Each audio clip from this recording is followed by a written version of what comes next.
Isang pinagpalang araw po sa ating lahat. Ang prayer po natin sa araw na to is about family. Yan. Sapagkat alam po natin na may mga pamilya ngayon na nag-i-struggle. Not only financial, spiritual, emotional, and physical. At ang nakakatakot na ito, baka mamaya nagkakaroon na ng problemang internal. Baka may nagagawa tayong pagkakamali, pagkukulang. And this is the right time na ma-remind tayo na naririyan ng Diyos, na handa tayong samahan, gabayan, at paalalahanan tayo na huwag natin ipapatalo ang ating buhay pagpapamilya. Huwag natin ipatalo yung greatest o yung pinakamaganda at isa sa pinakamagandang regalo sa atin ng Diyos. May dalawang verse po tayong babasahin sa araw na to. At ito po yung pamantayan natin na sa panalangin natin. Unang-una po, yung sa Gawa 1:8. Sabi po doon sa Gawa 1:8, gagawin ko kayong mga saksi sa Jerusalem, sa Judea, sa Samaria, at hanggang sa dulo ng mundo. Yung pangalawang verse po natin, hinango naman po natin sa Genesis 2:24. Ito ang dahilan kaya iniiwan ng lalaki ang kanyang ama at ina upang sumama sa kanyang asawa sapagkat sila'y magiging isa. Yan, dito muna tayo. Kami ganun. Kailangan daw iwanan ng lalaki ang kanyang nanay at tatay. Iwanan dahil kailangan talaga. Hindi ibig sabihin na i-abandon. Kung hindi, kailangan niyang bumukod. Sasamahan niya yung kanyang misis at sila'y magiging isa. Okay. Doon sa Gawa 1:8, ito muna yung i-align natin. I-align natin. Sabi po doon kapatid, gagawin na tayong saksi saan? Sa dulo ng mundo, sa Samaria, sa Judea, at Jerusalem. Paatras tayo. Sa dulo ng mundo, ito yung tinatawag natin na outside of the Philippines. Ibig sabihin, mag-a-abroad ka. Pwede kang maging witness. Pinadala ka doon sa UAE, sa Amerika. Doon ka ngayon naging preacher. Doon ka ngayon naging layman. Doon ka ngayon naging choir. Doon ka naging saksi. Doon mo ngayon ikikwento yung mga OFW natin. Diyan ka tinawag ng Panginoon. Go! Diyan ka dapat pagpalain. Diyan ka gagamitin. Go! Yan. Ngayon, kung hindi ka dito sa OFW, baka dito ka sa third level. Ano tong third level na to? Ito yung titawag natin na Samaria. Ang Samaria kapatid, ito yung hindi mo pamilya, hindi mo mga kaibigan, pero naging bahagi ng community or mga mananampalataya or non-believer na pinapapuntahan sa iyo ng Diyos. Doon ka ngayon magkikwento, doon ka ngayon mag-share, doon ka ngayon kakanta, doon ka ngayon magbabahagi ng mga pagpapala na meron ka gamit ang salita ng Diyos.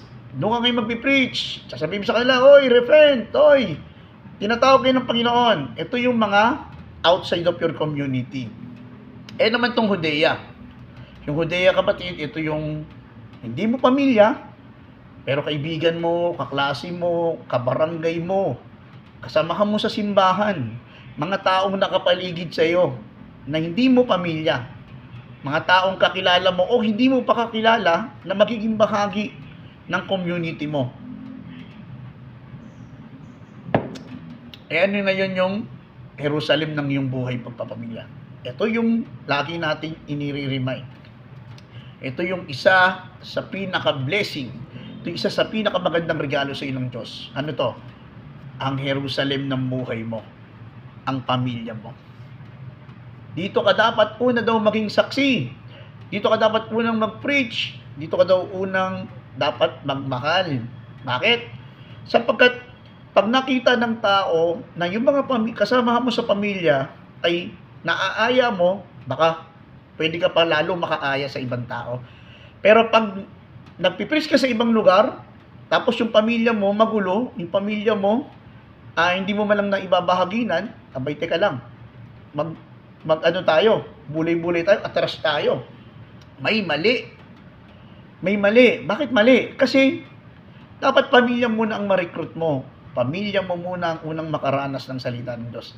Pamilya mo muna ang dapat kasama mo sa paglilingkod mo sa ating Panginoon. Tulad sa akin, Kung ang misis ko ay hindi mananampalataya, baka pag lagi ako nagpapaalam dyan, sabi ko, Day, pupunta lang ako doon sa isang kursilyo, sa isang charismatic, sapagkat ipapakilala ko si Kristo. Baka sasabihin ng misis ko, anong Kristo? Baka si Kristi lang yan, di ba?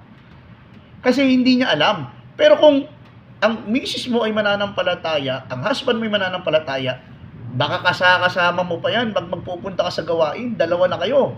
O baka kasama mo yung anak mo, yung pamilya mo, isang po kayong maglilingkod. Abay, napakaganda po nun. At tandaan natin, ang isang pamilya na nasa gitna si Jesus, nasa gitna ang Diyos, kailanman ay hindi mapapahamak, kailanman ay hindi pababayaan ng Diyos na buhay.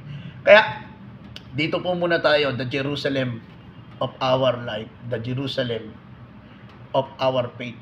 Dito muna tayo. At tandaan natin kapatid, ito yung unang winawarak ng kalaban, pagpapamilya. Bakit? Pag nawarak mo ang pamilya, mawawarak mo ang simbahan. Pag nawarak mo ang simbahan, mawawarak mo ang community. Mawawarak mo ang isang country, mawawarak mo ang buong mundo. Pero pag ang isang pamilya na nabubuklod, makakabuo ito ng isang magandang community. Makakabuo ito ng isang magandang country at makakabuo ito ng isang magandang mundo. Jerusalem, Judea, Samaria at hanggang sa dulo ng mundo. Then sabi dito kapatid, iiwan ng lalaki ang kanyang nanay at tatay at sila'y magsasama ng kanyang asawa at sila'y magiging isa. Ngayon, baybayin po natin yung mga singsing na pagdadaanan ng buhay mag-asawa. At hindi po natatapos yung problema, tanda mo, problema at sitwasyon ng buhay pag-aasawa. Naririyan lamang yan. May struggle. Pero, nasaan stage ka dito? Nasaan stage ka dito? The first ring, or the number one stage, is what you call engagement ring. Ano itong engagement ring na to?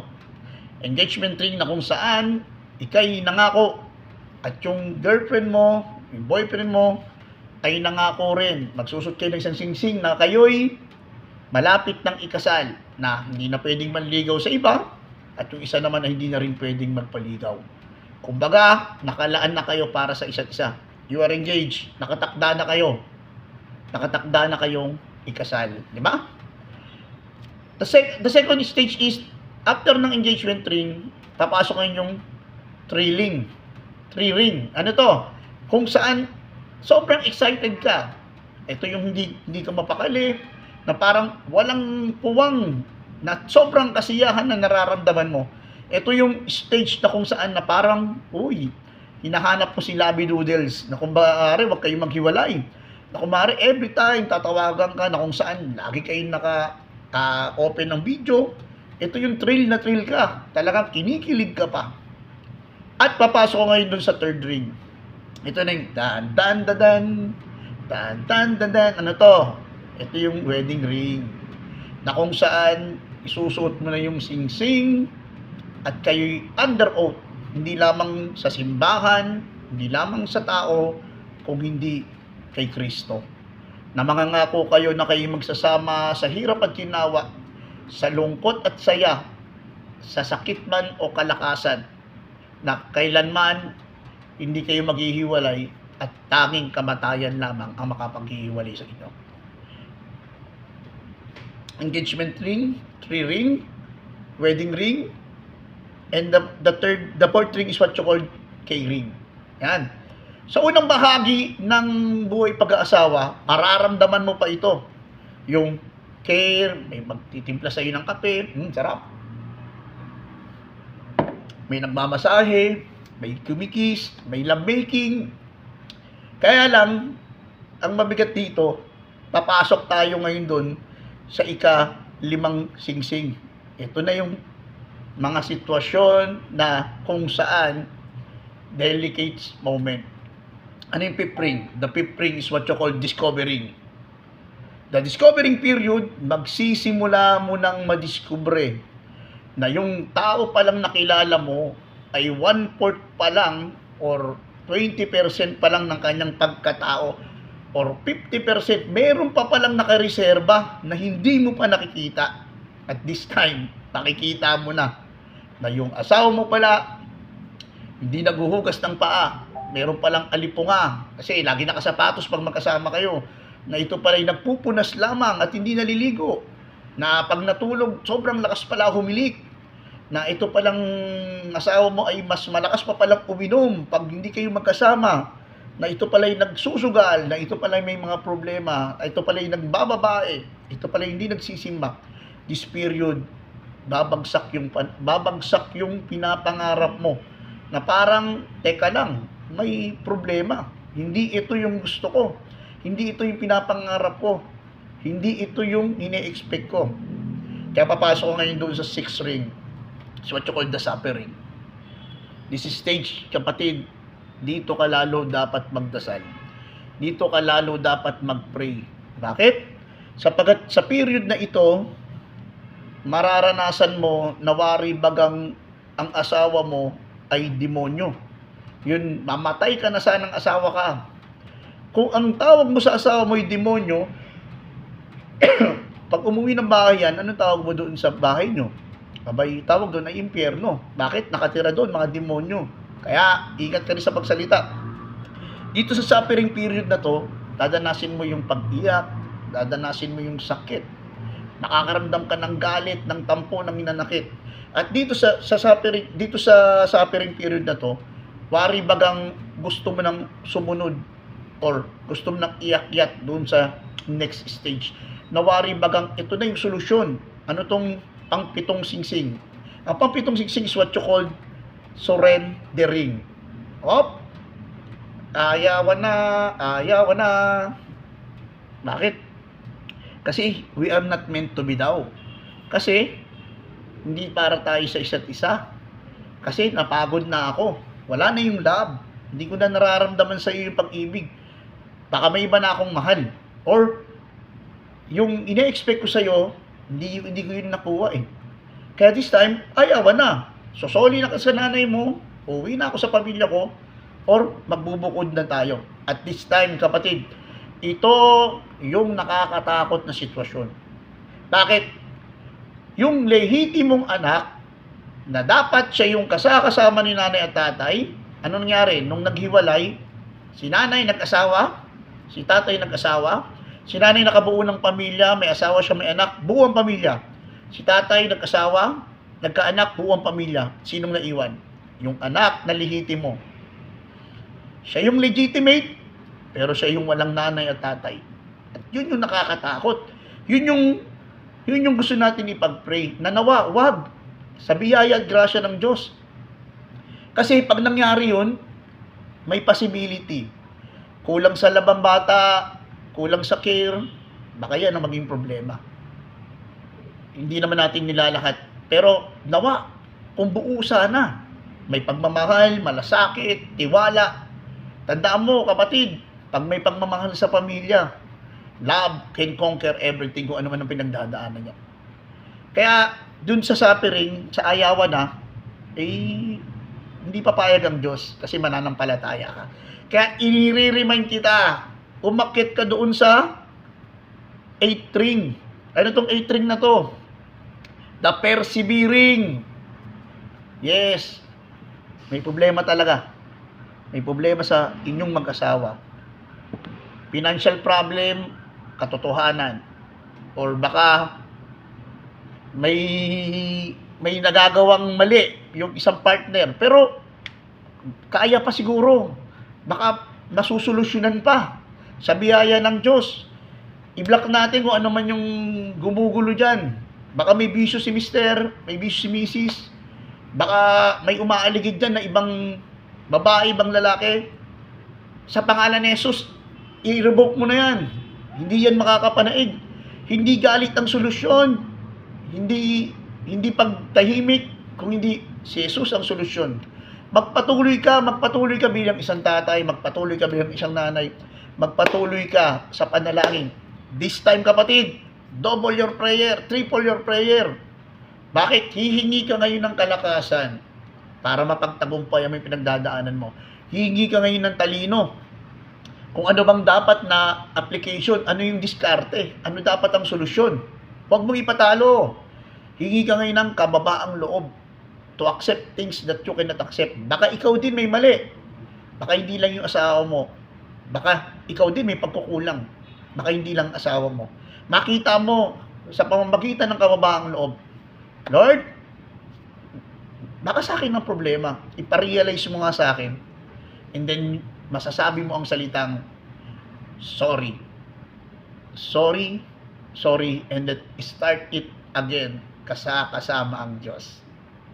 Yun ang pinakamagandang mangyari. Nasang stage ka na? Nasa persevering ka na ba? Magpatuloy ka lang. Ngayon, dahil nagpapatuloy ka at hindi ka papabayaan ng Diyos, pumunta tayo ngayon sa ninth ring. What's the ninth ring? The ninth ring is what you call offering. Na kung saan, dahil nagpatuloy ka, kasama mo ang Diyos, ang gagawin mo ngayon, Lord, surrender, taas ng kamay ko, hindi ko na kaya. Ipapaubaya ako na sa iyo ang pamilya ko. Ikaw na ang bahala. Habang nagpapatuloy ka, ini-offer mo na ang lahat sa Diyos. Alam ko na yan, Lord. Yung asawa kong babaero, yung asawa kong sugal na sugal, lasinggero, Lord, yung problema namin sa pinansyal, Lord, yung health issue ng asawa ko, Lord, yung problema sa mga anak ko, Lord, sinusurrender ko na sa iyan. Ngingiti ka na. Bagamat nandoon yung problema, nandoon ang sitwasyon, yung mga pangyari, masakit, parang di mo pa matanggap, pero unti-unti. Dahil natanggap mo na at sinurrender mo sa ating Panginoon, makita mo, makakamiti ka ng kaharap yung partner mo. Magtataka yung, bakit kaya? Ano nangyari dito? Sabi mo sa kanya, kasi inoffer ko na lahat kay Lord. Siya nang bahala sa iyo at siya nang bahala sa pamilya ko. Dahil mabuti ang Diyos, hindi ka niya pababayaan, hindi niya pababayaan ng pamilya mo. Then, papasok ka na doon sa 10th ring. Ito yung pinaka-the best na pwedeng mangyari sa ating buhay pananampalataya. Is what you call the sharing. Yan. Dahil binuo na ng Diyos ang pamilya mo, pinatibay na ng Diyos ang pamilya mo, hindi ka na niya pinabayaan, pinagpala ka pa niya, gagamitin ka pa ng Diyos, this is the right time. Ano man ang istorya ng buhay mo, ano man ang pangyari sa buhay mo, sa buhay pa pamilya, huwag kang huminto lang yan, huwag kang tumahimik.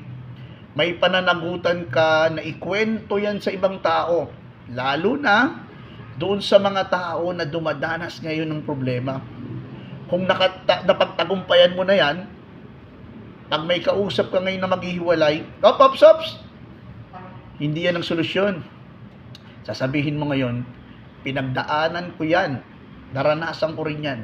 Pero dahil nagpatuloy ako, kasama si Kristo, napagtagumpayan ko rin yan. Kaya yun ang isi-share mo sa ibang tao. You start the sharing, the blessing, the good news of our Lord Jesus Christ. At makita mo at the end. Dahil ginamit ng Diyos yung kahapon mo, magiging pagpapala ka na sa ibang tao. 10 singsing ng buhay pananampalataya, engagement ring, 3 ring, wedding ring, K-ring, discovering, suffering, surrendering, persevering, offering, and sharing. Kapatid ko sa pananampalataya, bago tayo magtapos, let me pray for you. Pag-pray mo rin ako, pag-pray natin yung ating mga pamilya. Sa pangalan ng Ama, ng Anak, ng Espiritu. Amen. Lord, patawarin mo kami kung nagkulang kami bilang isang tatay, bilang nanay, bilang isang asawa. At Lord, sa oras po na to, itinataas po namin ng mga pamilya na dumadanas ngayon ng problema. Problema sa kanilang pinagdadaanan. Ano man po yun, Panginoon. Financial, emotional, psychological, spiritual, at mental, Lord. Pagtagumpayin mo po sila. At paalala mo sa kanila, Lord, na pag nagtagumpay sila, magkwento sila. Ikwento nila kung paano mo silang pinagpala, kung paano silang nalugmok, napariwara, nasira, pero muli mo silang binuo. Lord, ko na pong bahala. Sinusurrender na po namin ang lahat ng ito na may pagpuput pasalamat sa matamis na pangalan ni Jesus, aming Panginoon. Amen and amen. Father, Son, the Holy Spirit. Amen. Muli-muli po. Happy New Year at pagpalain po tayo ng Diyos na buhay. God bless po. Bye-bye. Love you all.